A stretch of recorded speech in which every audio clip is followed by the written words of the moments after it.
The legal disclaimer ensures transparency about recipe sources and viewer responsibility. Nasi Lemak is the de facto national dish of Malaysia, a name that literally translates to rich rice, where the richness refers not to excess fat, but to the comforting, creamy softness that coconut milk imparts to every grain. The earliest written records of the dish appear in British colonial-era documents from the 1910s, though the practice of cooking rice in coconut milk predates that by centuries across the equatorial belt where rice paddies and coconut palms grow side by side. At its heart, Nasi Lemak is rice steamed in freshly extracted coconut milk and fragrant pandan leaves. But what elevates it from a simple side to a complete meal is the constellation of accompaniments arranged around it. A sweet spicy Sambal Ikan Bilis made with crispy fried dried anchovies, roasted peanuts, hard-boiled eggs, and cool slices of cucumber. The sourcebook recommends serving it with beef rendang, fried fish with turmeric, fried tamarind prawns, Sambal Ikan Bilis, hard-boiled eggs, and cucumber, and those accompaniments are what transform this from coconut rice into the full Nasi Lemak experience. For the coconut rice. Rice 2 500 g. Coconut, freshly grated, 1 whole, or 400 milliliters, 1 2/3 cup canned coconut milk. Pandan leaves, 2, knotted. Salt, 1 teaspoon. For the Sambal Ikan Bilis, chew dried red chilies, 15, 20, soaked in warm water until soft. Shallots, 6 peeled. Garlic cloves, 4 peeled. Belacan, 1 teaspoon toasted. Dried anchovies, 100 g, cleaned. Cooking oil for frying, 2 cups plus 2 tablespoons. Onion, 1 large, sliced into rings. Tamarind pulp, 1 tablespoon, soaked in 3 tablespoons warm water. Sugar, 1 teaspoon. Salt, 1/4 teaspoon. For the accompaniments, raw peanuts, 100 g, eggs, 4, hard-boiled and halved. Cucumber, 1, sliced. Banana leaf, 1 sheet for serving. Here are the written ingredient list. Preparation steps. Step 1. Extract the coconut milk W. Place the freshly grated coconut in a bowl. Add 3 cups of warm water, a little at a time, and knead the coconut with your hands to release the milk. Squeeze the mixture firmly through a muslin cloth or fine strainer to extract the thick coconut milk. You should have approximately 3 cups of coconut milk. If using canned coconut milk, skip this step and simply measure out 400 milliliters of full-fat coconut milk combined with 350 milliliters of water. Step 2. Wash and drain the rice. Place the rice in a fine mesh strainer and rinse it under cold running water, swishing the grains gently with your hand. Repeat this process 3-4 times until the water runs nearly clear. Drain the rice thoroughly and set it aside. Removing excess surface starch ensures the finished grains remain separate and fluffy rather than clumping together. Step 3. Prepare the tamarind water. Soak the tamarind pulp in 3 tablespoons of warm water for about 15 minutes. Periodically squeeze the pulp with your fingers to extract as much of the tangy juice as possible. Strain through a fine sieve, discarding the solids and seeds, and reserve the tamarind juice. Step 4. Pound or blend the sambal spice paste. Drain the soaked dried red chilies and squeeze out excess water. Place the chilies, shallots, garlic, and toasted belacan in a mortar and pound with a pestle until you achieve a smooth, unified paste.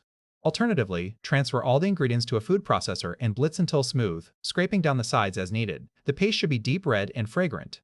Step 5. Clean and fry the anchovies. Rinse the dried anchovies gently under cold tap water 2-3 times to remove any surface dust or excess salt, then drain them well. If the anchovies are not pre-cleaned, remove the heads and split them lengthwise to remove the guts and backbone. Heat 2 cups of oil in a deep pan over medium heat.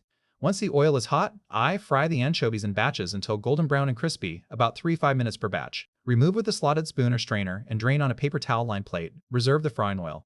Step 6. Fry the peanuts. Using the same hot oil or a fresh tablespoon of oil in a separate small pan, fry the raw peanuts over medium-low heat until the skins darken and the nuts turn golden, about 5-7 minutes. Remove and drain on paper towels.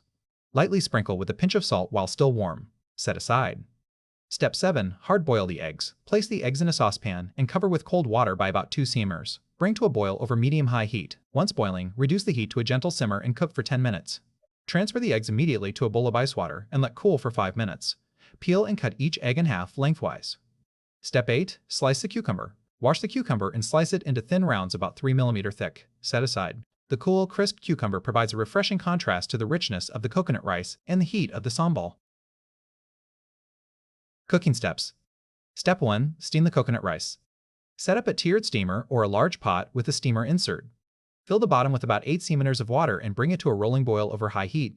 Place the washed rice into the steamer along with the salt, knotted pandan leaves, and the 3 cups of extracted coconut milk or the coconut milk plus water mixture. If using a tiered steamer, you can line the steamer tier with cheesecloth to prevent the rice from falling through. Cover and steam over medium heat. Step 2. Stir and check the rice after 30 minutes. After 30 minutes of steaming, carefully remove the lid and stir the rice gently with a fork or wooden spoon, bringing the bottom grains to the top so that they cook evenly. Taste a few grains to check doneness. The rice should be tender but still have a slight bite. If the rice is not yet fully cooked, continue steaming for another 10 minutes and check again. The steaming method allows you to monitor doneness without the risk of releasing essential steam that occurs when opening a sealed pot or rice cooker. Step 3. Finish the rice and loosen the grains. Once the rice is fully cooked, each grain tender, separate, and rich with coconut flavor, turn off the heat, remove and discard the pandan leaves. Fluff and loosen the rice gently with a fork so the grains separate and any excess moisture evaporates. Cover and keep warm while you finish the sambal. The rice should be creamy and fragrant, never mushy or waterlogged. Step 4. Cook the Sambal Ikan Bilis. Heat 2 tablespoons of coconut oil in a pan or wok over medium-low heat.